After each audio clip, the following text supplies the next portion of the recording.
नमस्कार, मैं प्रोफेसर सतीश चंद्र झा अपने चैनल में आपका पुनः स्वागत करते हैं। जीवन में तो हमेशा ही परिवर्तन चलते रहते हैं, क्योंकि यही तो प्रकृति का नियम है। और साथ ही साथ 9 ग्रहों के गोचरीय प्रभाव से भी हमारे जीवन में सुख और दुख आते रहते हैं।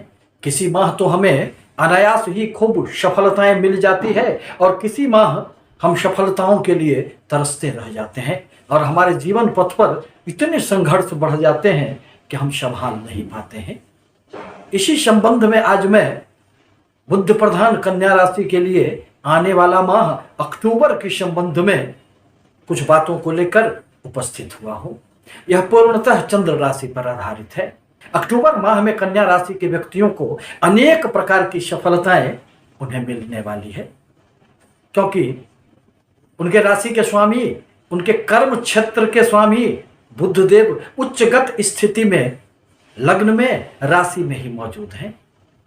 अतः इस माह लगभग पूरे माह तक राशि के स्वामी का उच्चगत स्थिति में रहना आपको अनेक प्रकार की सफलताएं देने वाला होगा। आपके हर प्रकार के रुके हुए कार्य अब आगे बढ़ चलेंगे, आत्मविश्वास में वृद्धि होंगे। आप जो भी निर्णय लेंगे वह आपको सफलताओं की तरफ ले जाने वाला होगा। इस माह आपको नए व्यापार प्रारंभ करने की भी संभावनाएं बन रही है और उसमें आपको सफलताएं मिलेगी। करियर में आपको नए अवसर भी प्राप्त होंगे। यदि आप सरकारी क्षेत्रों में कार्यरत हैं, सरकारी किसी भी प्रकार के कार्यों में संलग्न हैं, तो आपको निश्चित रूप से इस माह खूब सफलताएं मिलेगी।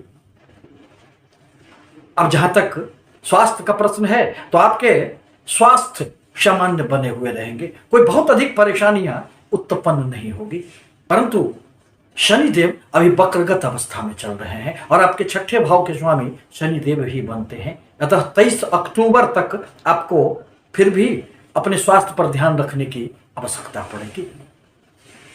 अब जहां तक छात्रों का प्रश्न है, तो आपके 5म भाव में शनिदेव वक्रगत अवस्था में है। यह 141 दिनों से वक्रगत अवस्था में रहकर 23 अक्टूबर को मार्गी होंगे। अतः इस अवधि में छात्रों के लिए बहुत अच्छा अवसर उन्हें नहीं मिला था। पढ़ने में अरुचि, कंसंट्रेशन का अभाव, सफलताओं में कभी कभी अचानक ही रुकावटों का सामना करना इत्यादि परिस्थितियों से उन्हें गुजरना पड़ा है। परंतु 23 अक्टूबर के बाद स्वगृही शनिदेव उन्हें खूब सफलताएं देंगे। इस माह संतानों से संबंधित आपके कोई भी प्रश्न हो वह हल हो जाएंगे और आपको सफलताएं मिलेगी।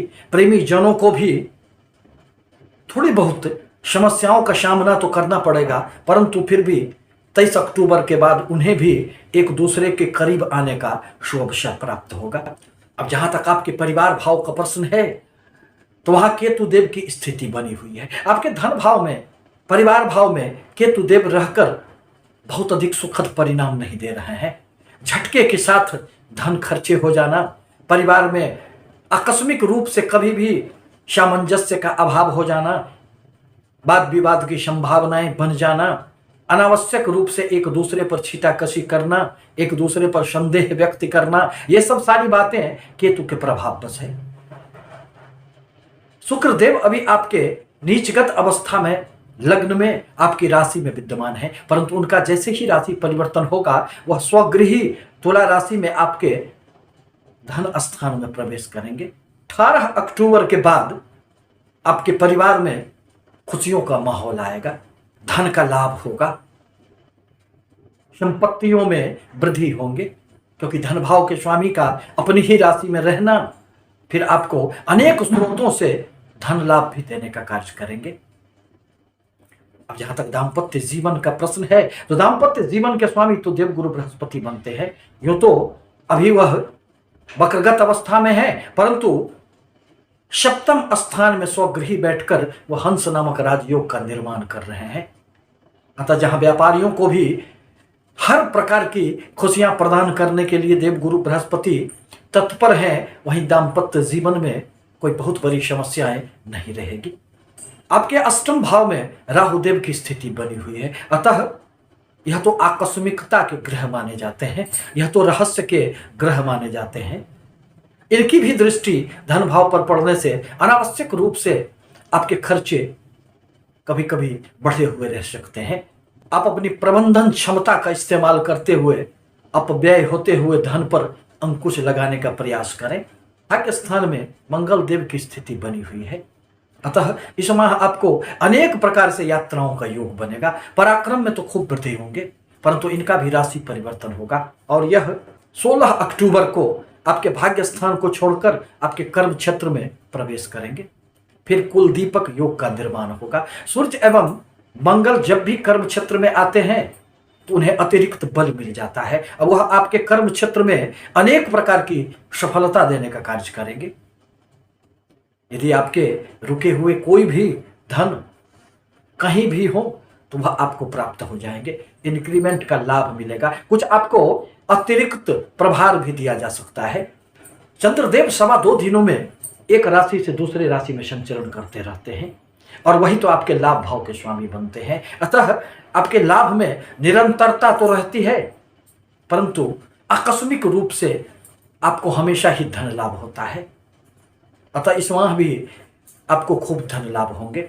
परंतु जब भी चंद्रदेव राहु के पास से गुजरते हैं तो मन में अनेक प्रकार की समस्याएं देने का कार्य करते हैं, क्योंकि राहु केतु एवं शनि के साथ चंद्रमा का शत्रुवत संबंध होता है। अतः 10 तारीख के आसपास अपने आप पर आपको नियंत्रण रखने की आवश्यकता पड़ेगी। 10, 11, 20, 21, 25, 26 इत्यादि ऐसे तिथि हैं जब आपको अपने मन पर नियंत्रण रखने की आवश्यकता पड़ेगी। निवेदन है कि हमारे चैनल को लाइक करें, सब्सक्राइब करें, ताकि मैं अपने विचारों से आपको अवगत कराता रहूं। धन्यवाद।